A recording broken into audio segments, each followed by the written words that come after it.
Ini kita berada di situasi di mana yang menguasai dunia adalah dia yang berhasil menguasai teknologi. Assalamualaikum warahmatullahi wabarakatuh. Halo sobat-sobat review dimanapun kalian berada. Semoga sobat-sobat review dimanapun kalian berada dalam keadaan sehat walafiat ya sobat-sobat. Dan tetap memperhatikan protokol kesehatan yang dianjurkan oleh pemerintah. Yang terdiri dari 3M, yaitu yang pertama mencuci tangan, yang kedua menjaga memakai masker, dan yang ketiga adalah menjaga jarak. Dan di sini sebelum memulai podcast dan ngobrol-ngobrol santai sore kali ini, kita DPC RFDM Kota Tangerang Selatan memiliki salah satu program kerja, yaitu PRDM, yaitu terdiri dari podcast RFDM. Dan RFDM memiliki slogan, yaitu salam setia kawanan dan perjuangan mereka. Untuk memulai acara pada sore kali ini, izin memperkenalkan selaku diri saya sendiri. Saya di sini sebagai moderator dalam podcast pada hari ini, dan saya selaku bendahara di DPC RFDM Kota Tangerang Selatan. Untuk pada sore kali ini, podcast RFDM mengundang narasumber yang berkompeten di bidangnya masing-masing, sobat-sobat RFDM. Yang pertama ada Kak Putri Ayu selaku anggota DPRD Kota Tangerang Selatan fraksi PDIP Perjuangan. Merdeka. Dan yang kedua ada Bro Riko Marles selaku ketua DPC RFDM Kota Tangerang Selatan. Merdeka. Dan sobat-sobat RFDM di rumah mungkin belum banyak yang mengenal ya, siapa sih Kak Putri Ayu ini dan siapa sih Bro Riko kali ini sebagai narasumber pada podcast perdana kali ini. Mungkin mohon izin Kak Putri Ayu dan Bro Riko untuk memperkenalkan diri. Yang pertama dipersilakan kepada Kak Putri Ayu untuk memperkenalkan diri. Saya dulu ya. Iya. Teman-teman, mungkin kalau teman-teman di Tangsel, khususnya di Serpong, di Kecamatan Serpong dan Kecamatan Setu, mungkin nggak asing lagi kan ya dengar saya, karena memang saya kegiatan sehari-hari sekarang aktif sebagai anggota DPRD Kota Tangerang Selatan. Saya juga menjabat sebagai bendahara DPC Kota Tangerang Selatan, dan di lembaga saya menjabat sebagai ketua fraksi PDI Perjuangan. Kebetulan saya baru berusia 27 tahun. Masih muda, sobat-sobat. Iya, masih bisa disebut milenial ya. Iya, sesuai judul ya. Milenial lah. Betul. Masih, tapi saya pikir mungkin itu aja kali ya pengenalannya, atau mungkin nanti sisanya bisa kita lanjutkan sambil ngobrol-ngobrol bareng teman-teman. Iya, berarti sobat-sobat RFDM di rumah sudah tahu ya latar belakang atau perkenalan secara awal lah ya Kak Putri kali ini. Dan mungkin Bro Riko mungkin bisa izin mengenalkan diri sebagai ketua DPC RFDM Kota Tangerang Selatan. Silakan Bro Riko. Ya, nama saya Riko Marles Disaili. Ya, memang asing ya. Namanya kayak bule ya. Iya, ada di Saili ya. Saya masih berusia 19 tahun, masih muda. Masih muda. Nah. Tentunya masih kuliah juga semester 5 di Esa Unggul, Jakarta Barat, Kebon Jeruk. Saya tinggal di Serpong Utara, Pakujaya tepatnya. Dan mungkin itu aja. Mungkin masih banyak juga yang ingin dipertanyakan oleh moderator kita juga. Udah, terima kasih. Wah, benar ya sobat-sobat RFDM. Sekarang RFDM ini dan Kak Putri semua juga masih banyak kaum milenial yang benar-benar mempunyai semangat perjuangan yang sangat tinggi ya sobat-sobat RFDM. Dan untuk memulai ngobrol-ngobrol sore kali ini, kita memiliki tema atau pembahasan yang mungkin bisa kita ulik dari kedua narasumber yang berkompeten kali ini. Kita mempunyai pembahasan atau judul Kak Putri dan Bro Riko, yaitu tentang kemerdekaan bagi kaum milenial. Sesuai judulnya aja, sini sudah kaum milenial banget ya. Apalagi narasumber kita milenialnya sangat kuat banget. Jadi perlu kita ulik-ulik lah, gimana sih pengalamannya, apalagi dengan intelektualnya sangat baik ya kedua narasumber kita kali ini, serta yang muda dan hebat yang jiwa sangat milenial sekali. Dan mungkin kita akan masuk ke topik pembahasannya ya dalam podcast sore kali ini. Mungkin saya ingin menanyakan aja untuk di awal ya, mengenai kepada Kak Putri dan Bro Riko, latar belakang pendidikan dan kenapa alasan mau menjadi anggota DPRD dan ketua DPC RFDM, dan yang ketiga apa sih tantangan terbesar ya menjadi anggota DPRD dan sebagai ketua RFDM. Mungkin dipersilakan kepada Mbak Putri yang pertama. Apa ya? Latar belakang pendidikan. Saya sebetulnya menyelesaikan kuliah saya di usia sebetulnya agak telat. Jadi saya setelah lulus SMA, waktu itu saya lulus dari SMA Al-Azhar Pusat. Oh. Saya lulus, kemudian saya sempat gagal kuliah. Oh, gagal kuliah. Gagal kuliah. SBMPTN, SNMPTN. Iya. Oh. Tapi sebelumnya Iya, iya. saya memang diarahkan oleh orang tua. Ini kita ya mungkin teman-teman juga bisa dapat Iya. hikmah dari cerita saya singkat. Hmm. Saya sempat gagal kuliah, saya waktu itu dikirim ke Universitas Jember. Oh, Jadi teman-teman Jember. bisa membayangkan Iya. bagaimana psikologisnya saya yang tadinya anak Jakarta banget, Iya. ya yang kebiasaan Oh, hidup di betul, Jakarta dengan pola-pola kehidupan di Jakarta, kemudian tiba-tiba orang tua saya mengirim saya untuk kuliah di Universitas Jember.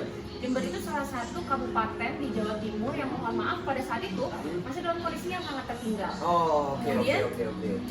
Singkat cerita, saya hanya berhasil melanjutkan sekolah saya selama 1 tahun. Oh, 1 tahun. Karena memang ya tentu ada permasalahan psikologis dan penyesuaian yang bagi saya sangat gak mudah. Akhirnya saya belajar bahwa ternyata untuk mengambil keputusan mengambil keputusan sekolah yang sebetulnya pada saat itu dianggap saya masih umur 18 tahun, 19 tahun ketika masih mau memutuskan untuk kuliah. Tapi ternyata dengan keputusan orang tua saya nggak bisa menjalani itu gitu. Dan akhirnya saya kemudian bicara baik-baik dengan orang tua, kemudian disepakati untuk saya pindah kembali ke Jakarta, kemudian kuliah di Universitas Trisakti, ambil fakultas hukum. Kemudian saya mengambil penjurusannya tentang perdata, kemudian menyelesaikan sekolah saya dengan tepat waktu. Tapi sebetulnya proses pendidikan juga banyak Lika-likunya ya? iya, banyak Betul, itu nggak betul, sesederhana kita tiba-tiba kuliah lulus gitu aja, Iya. enggak. Dan tentu ketika selama saya perjalanan kuliah, saya juga bukan tipikal anak yang kemudian kuliah pulang. Oh, Saya nggak kayak gitu. Kupu-kupu. Nggak bisa kupu-kupu. Betul. Saya nggak suka Kupu-kupu bahasanya, kupu-kupu. sobat. Saya tuh orang yang seneng banget bergaul gitu, Oh, meskipun oke. saya tahu saya juga kalau orang mungkin sebutnya so asik gitu kan ya. Tapi Iya. emang dari kesoasikan saya itu, saya jadi punya banyak kenalan. Bahkan kalau saat itu saya nggak so asik dan saya menjadi pribadi yang lain, nggak jadi pribadi diri saya sendiri, artinya kuliah pulang, dan tentu saya hari ini bisa duduk di sini bareng Betul, teman-teman, betul, bisa betul. kenal, bisa memperkenalkan diri saya sebagai anggota DPRD dan lain-lain. Artinya proses kuliah dan proses kita menjalani pendidikan itu tentu banyak lika-likunya. Saya menempuh berbagai macam organisasi yang saya akhirnya menentukan identitas diri saya di mana saya sebenarnya.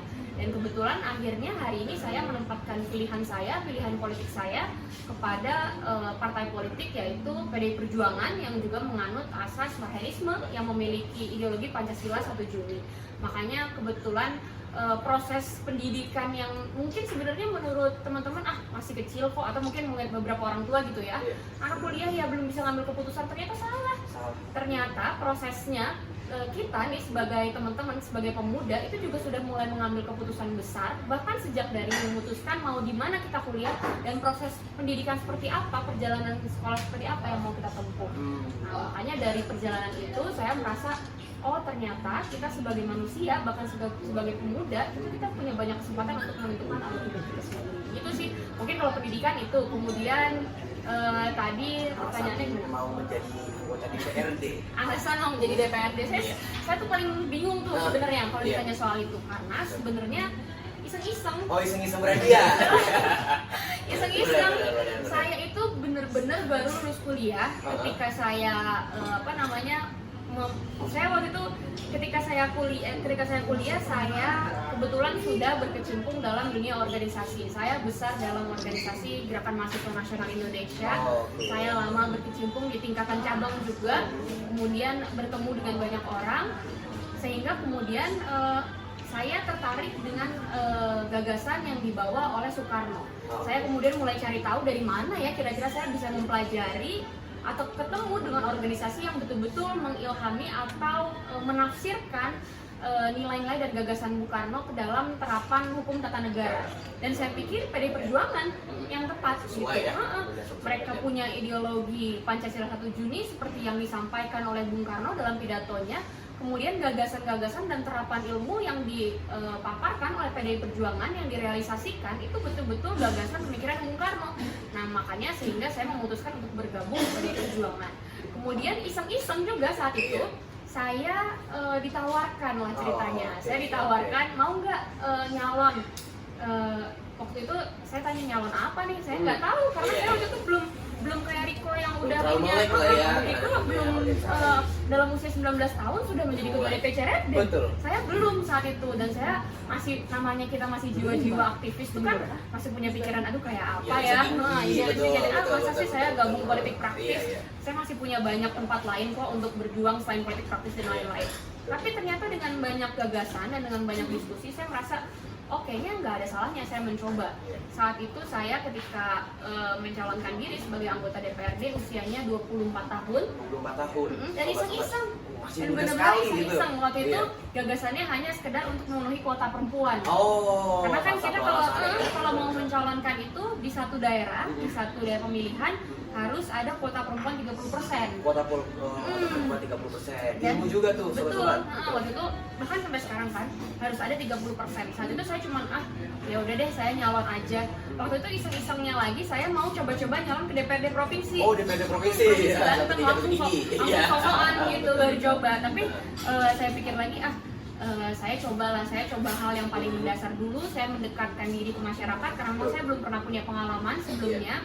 Jadi saya coba mulai cari gagasan yang paling dasar. Saya nggak ada salahnya mengenal masyarakat, kemudian diterima dengan baik, dan saya pikir saya kuasai dulu nih 2 kecamatan ini, kecamatan yang ada di dapil saya. Ketika saya bisa diterima, saatnya saya mungkin nanti menunjukkan gigi dan menunjukkan taring yang lebih tinggi lagi. Betul. Tapi sekarang saya pastikan dulu kehadiran saya betul-betul dirasakan oleh masyarakat. Makanya saya merasa udahlah iseng-iseng, dan ternyata saya meraih suara terbesar di dapil saya. Bahkan selisihnya dari suara kedua dan ketiga itu cukup jauh gitu. Cukup jauh.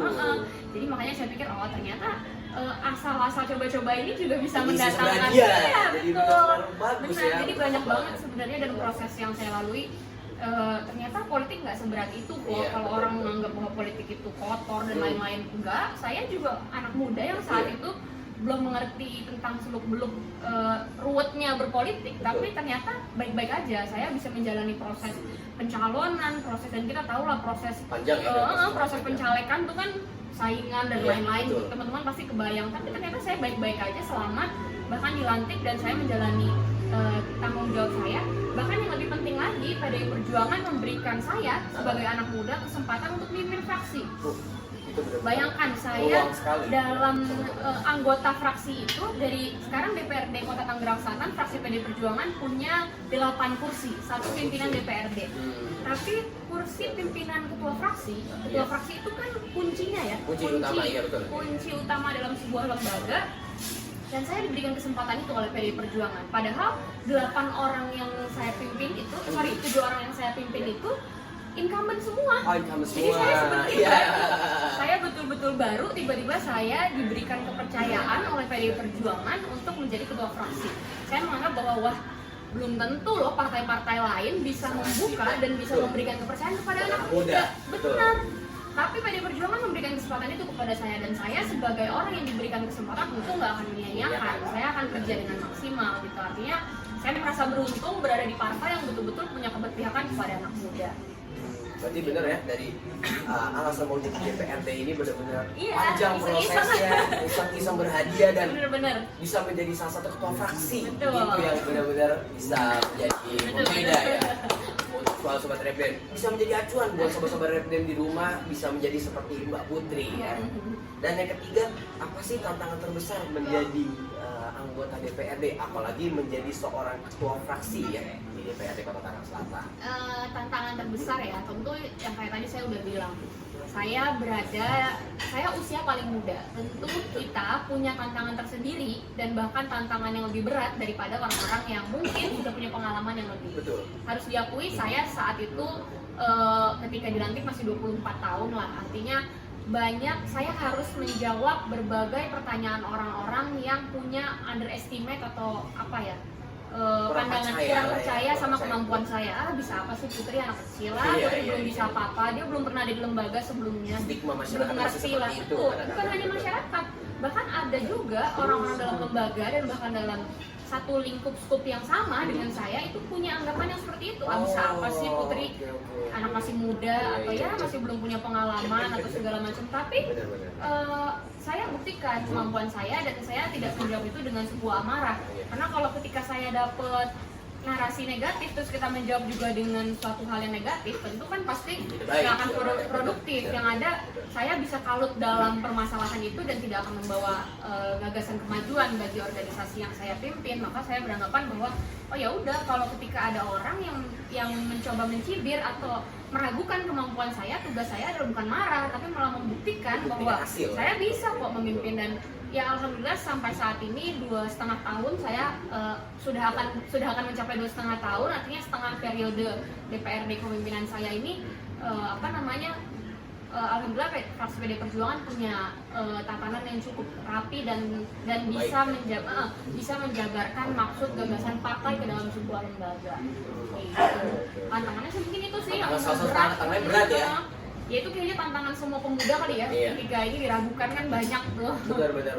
Berarti sobat-sobat RPM di rumah bisa ambil kesimpulan awal lah ya, mengenai latar belakang pendidikan, Benar. alasan mau menjadi anggota DPRD dan menjadi tantangan terbesar menjadi anggota DPRD. Gitu. Hal-hal tersebut yang jadi pembelajaran lah buat sobat-sobat di rumah dan buat kita sendiri untuk menjadi pelajaran bahwa Mbak Putri ini bisa. Kenapa kaum milenial atau generasi kenapa nggak bisa? Benar Jadi ke depan sebagai pemimpin muda kita harus terus berjuang ya. Dan mungkin selanjutnya kepada Bro Riko ini bisa menjawab pertanyaan awal ya. Yang pertama itu mohon dijelaskan latar belakang pendidikan. Silakan Bro Riko. Ya, latar pendidikan saya itu ya masih kuliah di Esa Unggul yang tadi saya bilang, Esa Unggul Kebonjeruk Jakarta Barat. Ya, saya mengambil jurusan hukum baru semester 5. Gila, itu benar-benar suatu yang hal yang benar-benar hebat ya. Masih semester 5 bisa menjadi ketua DPC RPM Kota Tangerang Selatan. Dan mau lanjutkan? Sebenarnya jurusan hukum ini bukan keinginan saya sendiri. Oh, gitu. Oke. Orang tua ya? Orang tua. Kembali lagi ke orang tua. Iya, kembali lagi ke orang tua. Benar. Karena kalau kata pikiran saya, kalau ridhonya Allah itu Ridhonya orang tua, benar. Iya. Quotes yang baru buat sobat RPM. Tuh. Harus pelajari sobat-sobat. Ini berbakti gitu ya. Iya, betul. Jadi seperti itu latar pendidikan saya. Terus saya di kampus itu masuk organisasi juga, Badan Eksekutif Mahasiswa atau yang disingkat BEM. Masih fakultas, belum universitas. Oke. Merangkap dari awal ya, Ya. nanti masuk ke universitas. Seperti Mbak Putri bilang, saya nggak mau jadi kupu-kupu, tapi ya pandemi ini Iya. jadi di rumah aja. Online aja Jadi ya. online nanti mau gimana pun harus di Iya. rumah, benar Iya. kan? Betul. Dan yang kedua nih, apa sih alasannya mau menjadi ketua DPC RPM Kota Tangerang Selatan? Alasannya. Alasannya terkuatnya nih buat sobat RPM. Alasannya itu saya ingin belajar berorganisasi, khususnya belajar berpolitik. Bagaimana tuh anak muda zaman sekarang tuh berpikiran politik itu kotor, Baik lah ya. ya kurang baik. Jadi saya ingin membuktikan politik itu tidak seperti itu. Tapi saya potong dikit ya, kita Iya, sambil apa-apa, ngobrol kan. apa-apa, iya. Saya apresiasi juga nih sama Bu Riko. Artinya kita kan biasanya sebagai pemuda ya, Iya. yang pemuda zaman sekarang apa sih yang kalau nggak apatis gitu Iya. sebutannya. Betul. Ada yang males kita, tapi Cuek. iya cuek, atau mungkin apalagi cowok tuh biasanya main game, ya Nongkrong. Betul. kalaupun bikin konten itu ya konten prank atau apa. Tapi hari ini Riko yang masih berusia 19 tahun mau loh, Mau. dan mau betul-betul merealisasi gagasan pemikirannya. Padahal ya Riko cukup berada di zona nyaman kan, pasti Iya. sebelum join di Rapden pasti punya hobi lain kan selain ini. Ya, punya hobi lain. Mungkin main bola kayak Iya. mungkin apa segala macam yang, tapi hari ini teman-teman bisa punya kepedulian terhadap politik. Jadi saya apresiasi banget. 19 tahun saya kira-kira masih ngapain ya? Masih ngapain ya? Masih di Kuliah-kuliah rumah, pulang. Masih di rumah nonton, kalau dulu belum ada Netflix Iya. sih, masih streaming film Iya. apa gitu. Jadi hebat sih. Jadi Untuk kita dulu, ini potong dulu. Oke. Jadi waktu itu saya menonton webinar Pak Ganjar. Jadi Pak Ganjar bilang tidak ada demokrasi tanpa partai politik. betul. Jadi anak muda zaman sekarang tuh takut bergabung sama partai politik karena ya itu KKN, korupsi, kolusi, nepotisme. Wah, itu benar-benar sekali. Iya, jadi kalau kata Pak Ganjar, kalau ingin menyingkirkan orang-orang jahat itu, anak muda yang dibilangnya masih orang baik harus bergabung partai politik demi menyingkirkan orang jahat ini sendiri, Betul. ini sudah ada. Betul. Memang hal tersebut memang bisa menjadi acuan lah ya buat sobat-sobat Repden ataupun buat kita sendiri. Kita harus menjadi seorang politikus yang bersih, yang harus bisa mengabdi pada masyarakat juga. Dan yang pertanyaan ketiga nih untuk pembahasan awal, apa sih tantangan terbesar menjadi seorang ketua DPC Repden Kota Tangerang? Apa sih tantangannya? Kira-kira mau bikin gagasan apa sih? Ya. Mungkin sobat-sobat Repden di rumah yang belum ada yang tahu. Benar-benar. Kira-kira Saya apa juga sih? belum tahu sih Iya. sebenarnya. Kita kepo nih kan, pengen tahu gimana sih gerakannya. Coba dong, Betul. kalau sampein gimana? Coba. Tantangannya tuh ya diragukan orang banyak lah. Iya. Karena apa ya? DPC Repden ini kan mencakup satu kota itu Tangsel ya, Tangerang Selatan. Jadi banyak sekali orang yang meragukan anak muda bisa apa sih, anak muda bisa Iya, apa? betul. Bisa ngelakuin apa aja. Nah, saya di sini ingin membuktikan bahwa anak muda bisa melakukan apa aja. Khususnya membantu orang-orang yang ekonomi bawah lah. Iya. Kita menggalang dana khususnya kaum marhenis. Nah, itu sih tantangannya. Iya. Diragukan orang banyak. Benar ya, berarti dari kedua narasumber ini pembahasan awalnya benar-benar sangat singkat, padat dan jelas dengan pengalaman yang sangat ya berkompeten lah ya benar-benar di bidangnya masing-masing. Mungkin kita akan lanjut ke pembahasan inti ya.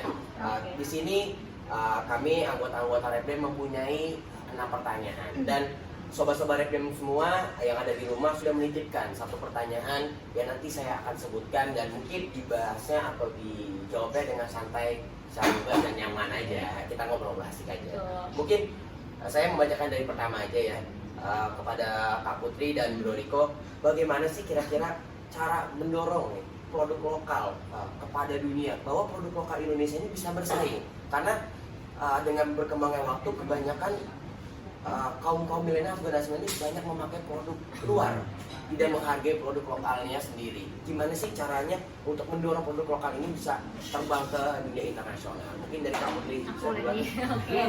Nanti baru Tapi gini ya, sebelumnya mungkin sebelum menjawab pertanyaan moderator, saya punya sebuah pengantar mungkin yang kira-kira bisa sesuai dengan gagasan bahwa hari ini kita kan juga berbicara soal kemerdekaan dan bagi kaum milenial.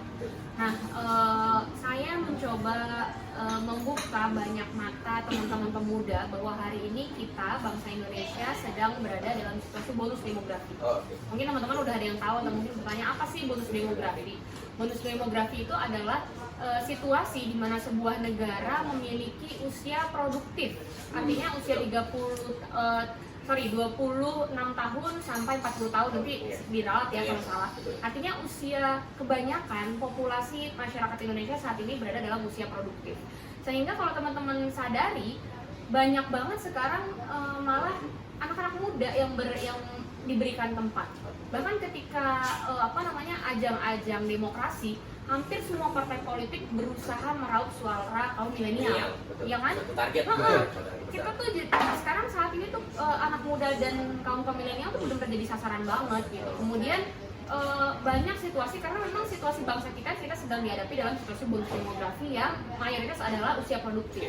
Nah, menjadi sebuah tantangan bagi pemerintah maupun pemerintah daerah untuk bagaimana kita bisa memanfaatkan situasi bonus demografi ini. Nah, apakah bonus demografi ini bisa mendatangkan sebuah manfaat bagi Indonesia atau bisa juga malah menjadi sebuah kerugian? Karena apa? Dalam situasi di mana populasi masyarakat Indonesia adalah kebanyakan usia produktif, sehingga mau nggak mau semua orang yang produktif ini butuh lapangan pekerjaan, butuh ketersediaan pekerjaan. Bagaimana kalau kebutuhan masyarakat Indonesia yang berada dalam usia produktif ini nggak punya lapangan pekerjaan? Sangat disayangkan sekali. Betul, sangat disayangkan, dan bukan hanya sangat disayangkan, tetapi juga bisa membawa dampak yang sangat buruk buat bangsa kita. Artinya betul-betul kita sedang ada di situasi di mana kita betul-betul akan mengarah kepada memanfaatkan bonus demografi dan betul-betul bisa menjadi negara yang maju dan berkembang dengan situasi bonus demografi, atau justru kita malah tidak berhasil memanfaatkan situasi bonus demografi. Akhirnya malah masyarakat Indonesia yang berada di usia produktif malah justru meningkat angka kemiskinannya karena tidak memiliki ketersediaan lapangan pekerjaan. Nah, makanya kenapa saat ini teman-teman milenial itu betul-betul punya banyak gagasan dan punya banyak ruang, karena memang satu tadi kita berada dalam situasi bonus demografi. Dan siapa yang bertanggung jawab terhadap situasi bonus demografi? Ya kita juga sebagai pemuda. Bukan hanya kita melimpahkan kepada pemerintah, Tetapi saat ini kita juga perlu ingat nih, kita sebentar lagi, apalagi dalam situasi kita mau menjelang 17 Agustus Betul, ya, betul. kemerdekaan Indonesia yang ke-75 tahun, 76 tahun. Kita juga perlu ingat bahwa kita sebentar lagi Indonesia akan berada di sebuah situasi golden age-nya Indonesia, yaitu 100 tahun Indonesia merdeka, yaitu tahun 2045. Ya kira-kira 2045 sih, saya umur 51 tahun, sudah nggak produktif lagi. Riko umur berapa nih? 44 tahun. Pas tuh, itu udah golden age-nya usia presiden kan? Iya, Presiden cocok umur nih, segitu. presiden nih, benar nih. Benar. Amin. Nah, kalau situasi seperti itu tidak dimanfaatkan oleh teman-teman pemuda, siapa yang akan menyadari? Mungkin saat ini kita cuma pikir kita cuma iseng-iseng buat podcast di sini, tapi kita nggak tahu. Bahkan mungkin ada teman-teman yang nanti ketika Indonesia sudah berada dalam situasi golden age, nah disitulah usianya, saatnya teman-teman pemuda yang kita sebut sebagai kaum milenial sekarang ini punya tatanan yang tepat untuk memimpin sebuah pemerintahan, sebuah negara. Nah makanya saya beranggapan, kenapa sih saya terus-menerus menyuarakan tentang pentingnya peranan pemuda untuk terus terlibat ke dalam kemerdekaan atau partisipasi terhadap politik dan lain-lain. Bukan hanya semata-mata saya mau mempromosikan partai, tetapi ada sebuah pesan dan tanggung jawab moral saya sebagai seorang pemuda dan sebagai sebagai seorang manusia untuk menjabarkan, apalagi sebagai warga negara. Saya penting banget untuk menjabarkan bahwa ayo dong teman-teman pemuda, kita ini Indonesia punya berbagai prasyarat yang mendukung untuk menjadi negara yang maju. Kita punya sumber daya kekayaan alam yang luar biasa, Sangat-sangat luar biasa. panas bumi yang cukup, kemudian lautan yang sebegitu bagusnya, luasnya, kemudian berbagai macam tatanan sawah, padi dan semua papan pangan itu semua sudah disediakan oleh karunia bangsa ini. Kita hidup di Indonesia yang betul-betul dapat karunia loh. Semua lengkap ya. Semua ada. Mungkin Semua di ada. negara-negara yang nggak ada, Benar, Indonesia tuh ada benar. lengkap sempurna. Kemudian sumber daya manusia, kita juga punya sumber daya manusia yang tadi saya sampaikan, kita dalam situasi bonus demografi. Dan ingat, banyak negara yang gagal memanfaatkan bonus demografi. Tapi yang berhasil juga ada banyak, contohnya Tiongkok berhasil, Cina berhasil memanfaatkan situasi bonus demografi dengan baik.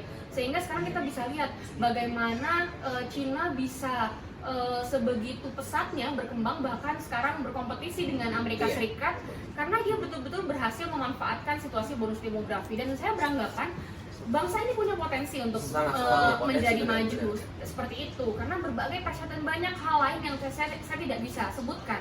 Kemudian yang penting juga salah satu prasyarat untuk menjadi sebuah negara maju adalah kebinekaan.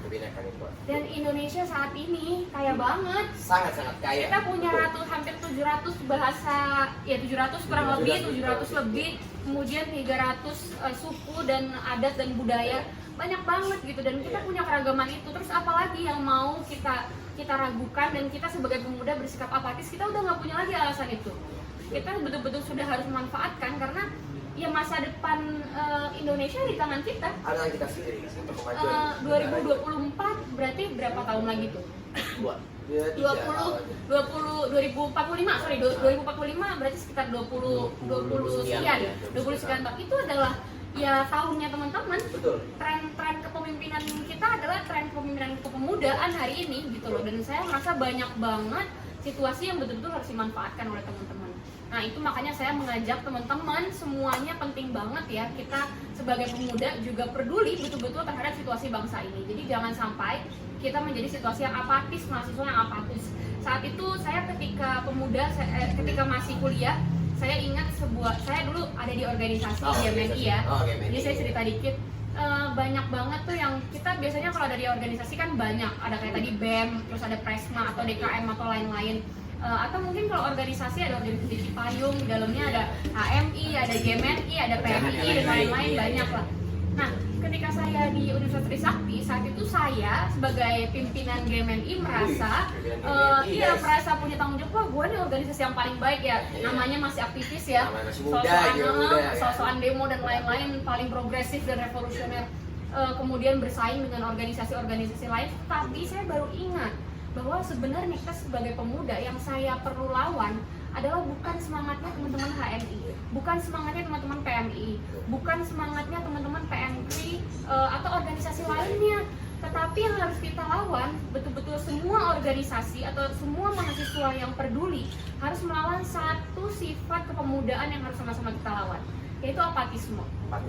Jangan sampai mahasiswa sekarang nggak peduli dengan situasi politik, kenegaraan, situasi sosial. Yang mereka peduliin cuma pacaran, makan-makan, nongkrong, nge-game, atau mobile, TikTokan. Nah, itu yang menjadi musuh utama kepemudaan hari ini, bahwa jangan deh sampai ada teman-teman tuh yang apatis. Makanya saya apresiasi banget organisasi sekecil apapun, dari tingkatan Karang Taruna atau organisasi politik atau organisasi KNPI dan lain-lain, wadah kepemudaan banyak banget sekarang. Betul, Jadi sangat-sangat ayo manfaatkan gitu, karena pasti ada loh manfaatnya gitu.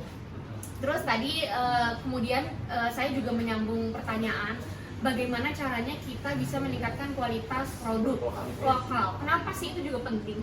Kenapa sih produk lokal kita anggap sebagai sebuah hal yang juga penting untuk kita bahas? Karena produk lokal itu juga salah satu masa depan bangsa ini.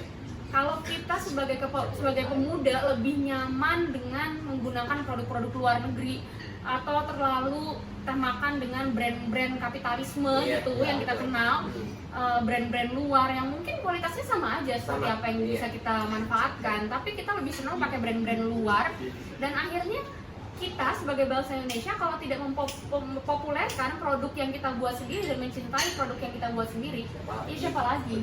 Belum tentu produk kita itu bisa dihargai oleh bangsa lain kalau kita sendiri juga tidak menghargai. Nah, makanya saya aware juga, peduli juga bahwa ayo dong sama-sama nih kita juga punya tanggung jawab. Bahkan hari ini program pemerintah pusat, pemerintah daerah banyak banget programnya yang untuk meningkatkan kualitas UMKM. Saya kebetulan ada di Komisi 2 juga yang menangani tentang produk lokal yang bermitra juga dengan Dinas Koperasi di Kota Tangerang Selatan. Banyak upaya-upaya yang dilakukan, salah satunya peningkatan kualitas produk UMKM yang mungkin tadinya hanya sekedar sedotan gitu ya, tapi dengan dikemas, dengan dikemas itu bisa loh kita ternyata branding satu produk dengan maksimal. Ini tadinya mungkin hanya sekedar ya sedotan polos, tapi dengan pemerintah melakukan upaya branding, misalnya tiba-tiba ini digambar-gambar atau mungkin dibuat-buat jadi begini, ternyata nilai jualnya bisa lebih mahal. Padahal produk yang kita buat sebenarnya sama aja. Nah, artinya berbagai upaya yang dilakukan oleh pemerintah untuk melakukan branding, marketing, digitalisasi, dan apapun itu sudah dilakukan. Nah, tinggal bagaimana kita juga sebagai orang yang memiliki gagasan atau ide, kreativitas juga harus menawarkan itu ke masyarakat. Kadang kita ketika mau usaha atau punya suatu produk gitu ya, kita pasti malu-malu, laku nggak ya nih produk gua, ada nggak ya mau beli gitu loh. Padahal takut, kita keburu takut gitu loh. Padahal memulai ya, benar, nggak berani mulai. Atau kalaupun dijual terus ketika nggak laku ya udah deh, gue takut rugi, bener banget takut rugi.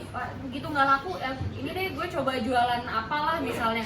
Keripik atau apa gitu, tapi begitu ternyata nggak laku udah. Padahal banyak banget upaya atau inovasi yang bisa kita lakukan untuk meningkatkan kualitas dan marketing yang mau kita jualkan ke orang. Jadi sebenarnya upaya-upayanya banyak banget yang perlu, dan itu bukan hanya menjadi tanggung jawab pemerintah ya. Kita nggak bisa terus-terusan, ini sih pemerintah kota, pemerintah daerah, pemerintah pusat nih nggak mau membina kita. Ya pemerintah melakukan upaya, tetapi kita sebagai pemuda, ini karena saya berhadapan dengan pemuda, jadi tanggung jawab pemuda ya juga harus ikut berperan aktif terhadap situasi permasalahan masyarakat. Mungkin sih kira-kira itu. Oke. Berarti jawaban Kak Putri ini benar-benar sangat lugas, sangat panjang dan jelas ya guys. Berarti bahwa produk lokal kita ini harus terus dikembangkan. Masa depan bangsa ini. Itu salah satu aset mungkin. Aset, benar. Dan apa yang tadi Mbak Putri sampaikan juga bahwa 2045 itu menjadi 100 tahun Indonesia, dan kata Pak Sandiaga Uno pun juga akan menjadi nomor 4 ekonomi terbesar. Itu menjadi salah satu peluang buat generasi muda bahwa kita mempunyai satu titik bahwa kita bisa menjadi seorang pemimpin, bisa membawa negara Indonesia menjadi lebih berkembang, menjadi lebih negara maju, bahwa kita tidak dianggap remeh oleh negara-negara yang lain. Dan mungkin pertanyaan selanjutnya buat Bung Riko ini sama ceritanya tersebut, bagaimana sih kira-kira mendorong produk lokal bisa terbang ke dunia internasional? Mungkin saya jawab.